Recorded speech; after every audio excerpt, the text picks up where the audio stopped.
आज हम देखेंगे डीमन स्लेयर सीजन 4 के एपिसोड नंबर 8 को। यह इस सीजन का आखिरी एपिसोड होने वाला है कि अब तक हमने देखा कि तंजीरो और उसके दोस्त हशीरा के पास आकर खड़ी ट्रेनिंग करते हैं, जहां इन्हें हर हशीरा से कुछ सीखने को मिलता है। तंजीरो की हशीरा ट्रेनिंग कंप्लीट होने ही वाली थी, लेकिन किंग मुजान के बुत्सुजी को पता चल जाता है कि डीमन स्लेयर्स का हेडक्वार्टर्स यानी कि मास्टर काग्या का घर कहाँ है, और बिना किसी देरी के वह खुद मास्टर काग्या से मिलने उसके घर में आ जाता है। मुजान सीधा काग्या के सामने जाकर खड़ा होता है और अंधे होने के बाद भी काग्या समझ जाता है कि उनके सामने खुद मुजान खड़ा है, वो डीमन जिसकी तलाश उसकी फैमिली और डीमन स्लेयर्स हजारों सालों से कर रहे हैं।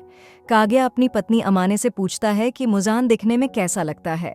अमाने बताती है कि यह डीमन बिल्कुल एक आदमी की तरह दिखता है, जिसकी उम्र 25 साल के आसपास होगी, लेकिन इसकी आंखें गुलाबी कलर जैसी हैं। काग्या कहता है कि मुझे पता था तुम जरूर आओगे, क्योंकि उबोयाशी की फैमिली पर तुम जरूर बहुत गुस्सा होंगे। इसीलिए काग्या जानता था कि मुजान पर्सनली उसे मारने आएगा। मुजान कहता है कि तुमने सही कहा, हजारों सालों से उबोयाशी की फैमिली मेरे कामों में टांग अड़ा आई है, लेकिन कितनी शर्म की बात है कि तुम पहले ही मौत के बिस्तर पर लेटे हो। ये देख मैं काफी निराश हुआ कि उबोयाशी की फैमिली का हेड इस हालत में पड़ा है। काग्या कहता है कि तुम सही हो। करीब 6 महीने पहले काग्या के डॉक्टर ने उसे कहा था कि वह 2-4 दिन में ही मर जाएगा, लेकिन काग्या अब तक भी जिंदा है, क्योंकि मुजान के लिए उसके दिल में जो गुस्सा है वो उसे मरने नहीं दे रहा। मुजान कहता है कि तुम्हारे सारे सपने धरे के धरे रह जाएंगे, क्योंकि अब मैं तुम्हें मारने वाला हूँ। काग्या इसके बाद रिवील करता है कि असल में वो और मुजान एक ही ब्लड लाइन यानी एक ही वंश के हिस्से हैं, क्योंकि मुजान हजारों साल पहले पैदा हुआ था, तो शायद यह बात उसे पता नहीं होगी। ये बात जानने के बाद भी मुजान को कोई फर्क नहीं पड़ता और वह काग्या से पूछता है कि तुम मुझे यह सब क्यों बता रहे हो। काग्या इसका जवाब देते हुए कहता है कि मुजान जैसे डीमन को जन्म देने की वजह से उबोयाशी की फैमिली पर कर्ज लग गया था। इस परिवार में जन्मा हर बच्चा कमजोर होता था और छोटी उम्र में ही मर जाया करता था। उबोयाशी की फैमिली खत्म होने ही वाला था। तब एक प्रीस्ट इनके पास आया और उसने बताया कि इस फैमिली ने एक डीमन को जन्म दिया है। अब इन्हें अपना पूरा जीवन उस डीमन को मारने में समर्पित करना होगा, तभी इनकी ब्लड लाइन बच पाएगी। उन्होंने ऐसा ही किया। साथ ही उबोयाशी की फैमिली जन्मे लड़कों की शादी किसी प्रीस्ट की बेटी से ही कराई जाती है। अमाने भी एक प्रीस्ट फैमिली से है, जिसके बाद से इनके बच्चे थोड़ी ज्यादा उम्र तक जिंदा रहने लगे, लेकिन फिर भी उबोयाशी की खानदान में आज तक 30 साल से ज्यादा कोई भी जिंदा नहीं रह पाया है। मुजान कहता है कि क्या बकवास कर रहे हो, तुम्हारी बीमारी तुम्हारे दिमाग तक पहुंच गई है। क्या मेरे डीमन बनने का तुम्हारे कर्ज से कोई लेना देना नहीं है? मैंने अब तक हजारों इंसानों को मारा है, पर मुझे तो ऊपर वाले ने आज तक सजा नहीं दी। इन हजारों सालों में मैंने आज तक किसी भगवान या बुद्धा को नहीं देखा। काग्या कहता है कि सबका सोचने का तरीका अलग होता है और मुजान से पूछता है कि आखिर तुम्हारा सपना क्या है? इस 1000 सालों में आखिर तुम किस चीज़ की चाह रखते हो? मुजान अपने मन में सोचता है कि यह कैसी अजीब सी फीलिंग है। डीमन स्लेयर कॉर्प्स का लीडर मेरे सामने है, लेकिन फिर भी मेरे अंदर कोई नफरत नहीं है। तभी मुजान पास में काग्या की दोनों लड़कियों को देखता है, जो कि आपस में एक गेंद से खेल रही थी और कोई पोयम गा रही थी। शायद वो दोनों मुजान को नहीं देख सकती। मुजान को यहाँ पर अजीब तरह की राहत महसूस हो रही थी, उसे एक अपनापन भी महसूस हो रहा था। मुजान जानता था कि इस पूरे मेंशन में सिर्फ 4 लोग हैं, काग्या, उसकी वाइफ और उनकी 2 बेटियां। यहाँ पर एक गार्ड तक नहीं था। मुजान जब कोई जवाब नहीं देता तो काग्या खुद ही बोलता है, मुझे पता है तुम हमेशा जिंदा रहना चाहते हो, तुम अमर होने के सपने देखते हो। मुजान उसकी बात से सहमत होता है और कहता है कि नेजुको के मिलते ही मैं अपने इस सपने को पूरा कर लूंगा। काग्या कहता है कि तुम्हारा सपना कभी सच नहीं होगा। मुजान जिस पर मुजान बोलता है कि लगता है तुमने नेजुको को काफ़ी अच्छे से छुपा रखा है, लेकिन मुजान के पास उसे ढूंढने के लिए दुनिया भर का समय है। काग्या कहता है कि तुम गलत हो। अगर इस दुनिया में कुछ अमर है तो वह है इंसानों की भावनाएं, वह हमेशा जिंदा रहती हैं। मुजान को यह बात फालतू लगती है। काग्या आगे कहता है कि हजारों सालों से डीमन स्लेयर कॉर्प्स बंद नहीं हुआ, न जाने कितने स्लेयर्स की जान चली गई, लेकिन डीमन स्लेयर कॉर्प्स अब भी है। यही इस बात का सबूत है कि इंसानों की भावनाएं अमर रहती हैं। ऐसे डीमन को माफ ना करने की भावना जिसने अब तक ना जाने कितने मासूम लोगों की जान ली है, और तुम्हारे पापों के लिए अब तक तुम्हें किसी ने माफ नहीं किया है। इन 1000 सालों में किसी एक ने भी नहीं काग्या। आगे कहता है कि मोजान, तुमने एक शेर की पूंछ पर पैर रखकर उसके अंदर के गुसल ड्रैगन को जगा दिया है, जो कि अभी तक शांत था। इन शेरों की नजरें तुम पर गड़ी हुई है, और ये शेर तुम्हें कभी भागने नहीं देंगे। अगर तुम मुझे मार भी देते हो तो डिमन स्लेयर कॉप्स को कोई फर्क नहीं पड़ेगा, क्योंकि मैं उतना इंपॉर्टेंट नहीं हूं। लेकिन अगर तुम मर गए तो तुम्हारे साथ बाकी सारे डीमन सन्स भी नष्ट हो जाएंगे, है ना मुजान? यह बातें सुनकर मुजान को अब गुस्सा आने लगता है और वह काग्या से चुप रहने को बोलता है। आखिर में काग्या बोलता है कि भले ही मैं इतना इंपॉर्टेंट नहीं हूं, लेकिन मेरी मौत वेस्ट नहीं जाएगी।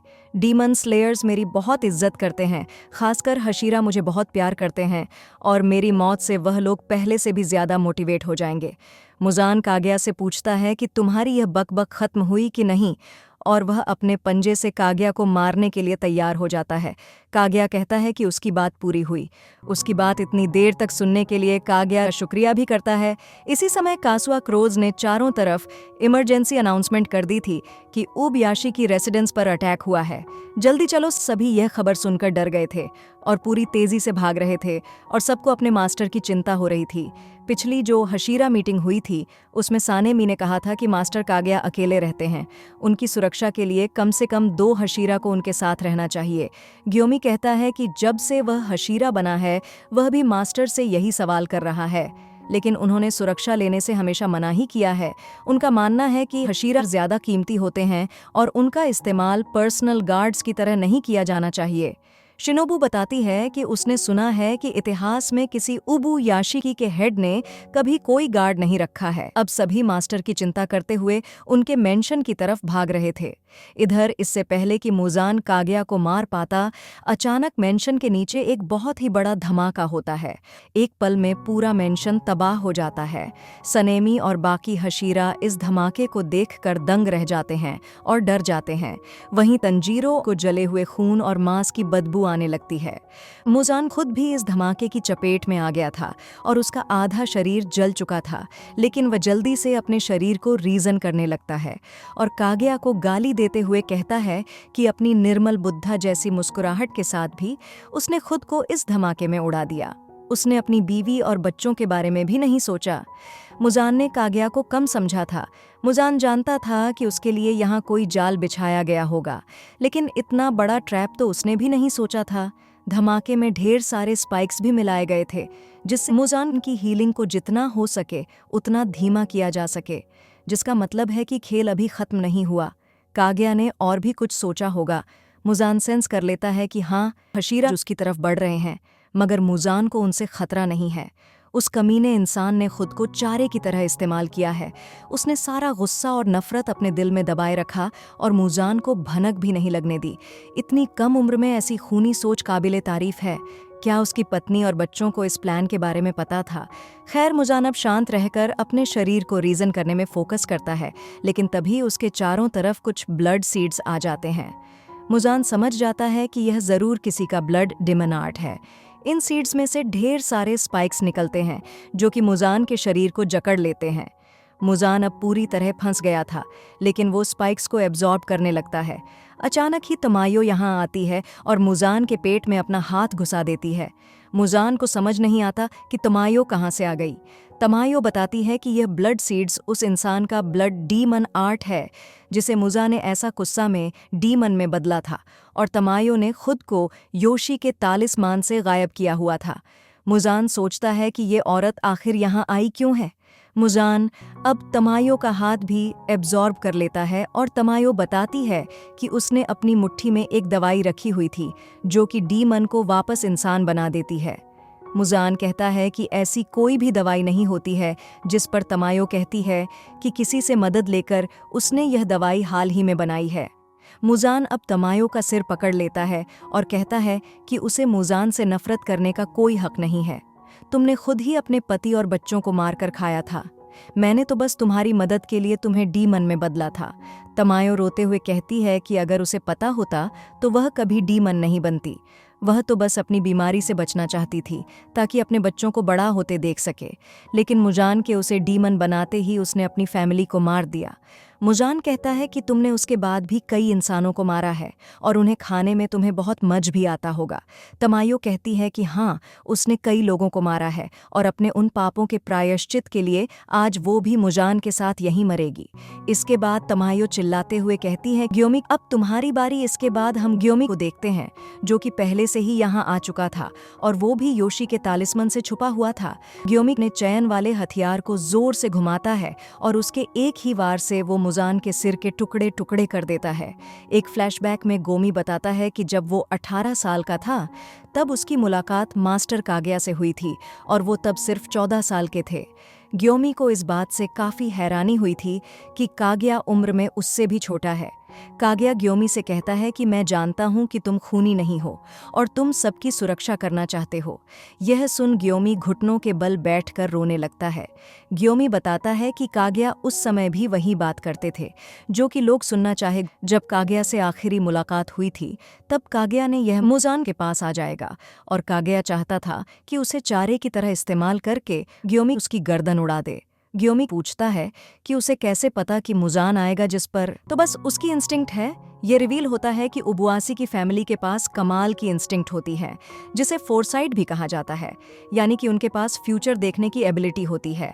उसी के इस्तेमाल से उबुआसी फैमिली इतनी अमीर है और वह कई बार भारी संकट से भी बचे हैं। काग्या जानता था कि बाकी हशीरा कभी भी उसे चारे की तरह इस्तेमाल करने को राजी नहीं होंगे, इसीलिए वह अपने सबसे पुराने हशीरा ग्योमी को यह जिम्मेदारी देता है। गोमी कहता है कि वही होगा जो मास्टर की आज्ञा होगी। काग्या अब गोमी का शुक्रिया करता है और उम्मीद करता है कि अब उसके कोई भी बच्चे यानी कि स्लेयर्स न मारे जाएं। कहानी प्रेजेंट में आती है जहां ग्योमी मुजान का सिर उड़ाने में कामयाब हो गया था, लेकिन ठीक जैसा काग्या को लगा था कि सिर कटने से भी मुजान की मौत नहीं होती और वह वापस अपना सिर रीजन एट कर लेता है। काग्या ने बताया था कि अगर सिर कटने से भी मुजान नहीं मरा तो सिर्फ सूरज की रोशनी ही उसे खत्म कर सकती है, तो गोमी को उसके साथ सनराइज होने तक बैटल करना होगा। लेकिन मुजान की रीजनर पावर बहुत ज्यादा तेज थी। धमाके और तमायो के अटैक के बाद भी मुजान बहुत ताकतवर है, लेकिन ग्योमी खुद से प्रॉमिस करता है कि वह सुबह होने तक इस राक्षस को यहीं बांध के रखेंगे। मुजान अब अपने ब्लड डीमन 8 ब्लैक ब्लड ब्रैम्बल्स का इस्तेमाल करता है और ग्योमी पर अटैक करता है, लेकिन ग्योमी स्टोन ब्रीदिंग के 3rd फॉर्म से उस अटैक को फेल कर देता है। तभी सानेमी यहाँ पहुँच जाता है और गुस्से में मुजान से पूछता है कि उसने मास्टर का क्या किया। इसके बाद बाकी हशीरा भी यहाँ पहुँच जाते हैं और मास्टर के बारे में पूछने लगते हैं। मुजान को अब चारों तरफ से हशीरा ने घेर लिया था, ठीक जैसा काग्या का प्लान था। ग्योमी अब चिल्लाकर सबको बताता है कि डीमन ही मुजान की बुदसूजी है और सिर कटने पर भी उसकी मौत नहीं होती, जो सुनकर सभी हशीरा चौंक जाते हैं क्योंकि उन्होंने कभी मुजान को नहीं देखा था। तंजीरो जो पहले भी मुजान से मिल चुका है। अब सभी हशीरा अपने ब्रीदिंग फॉर्म का इस्तेमाल करते हुए मुजान पर अटैक करने उसकी तरफ बढ़ने लगते हैं। तंजीरो भी हिनोकामी कागुरा का इस्तेमाल करता है, लेकिन जैसे ही यह सब मुजान के करीब जाते हैं मुजान मुस्कुराने लगता है। अचानक ही सभी हशीरा के पैरों तले जमीन खिसक जाती है और वहां बड़े से दरवाजे आ जाते हैं जिनके अंदर गिरने से ये सभी इन्फिनिटी कैसल में पहुंच जाते हैं।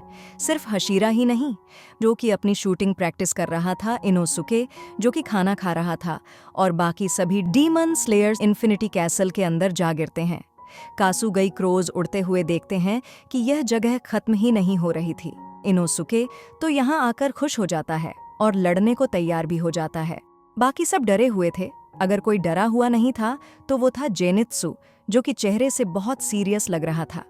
बाकी हशीरा अलग अलग जगह पर जाकर गिर रहे थे। मुजान तंजीरो से कहता है कि तुम्हें सच में लगा कि तुम मुझे पकड़ सकते हो, तुम सब नर्क में आ गए हो, आज की रात एक भी डीमन स्लेयर जिंदा नहीं बचेगा। तंजीरो चिल्लाते हुए कहता है कि अगर कोई नर्क में जाएगा तो वो तुम हो मुजान। मुजान भी उससे कहता है कि हिम्मत है तो मार के दिखाओ। और सीजन का आखिरी एपिसोड यहीं पर खत्म हो जाता है। तो दोस्तों, आपको यह हशीरा ट्रेनिंग आर्क कैसा लगा कमेंट करके जरूर बताइए। हमारे इस चैनल को सपोर्ट करने के लिए आपका तहे दिल से शुक्रिया।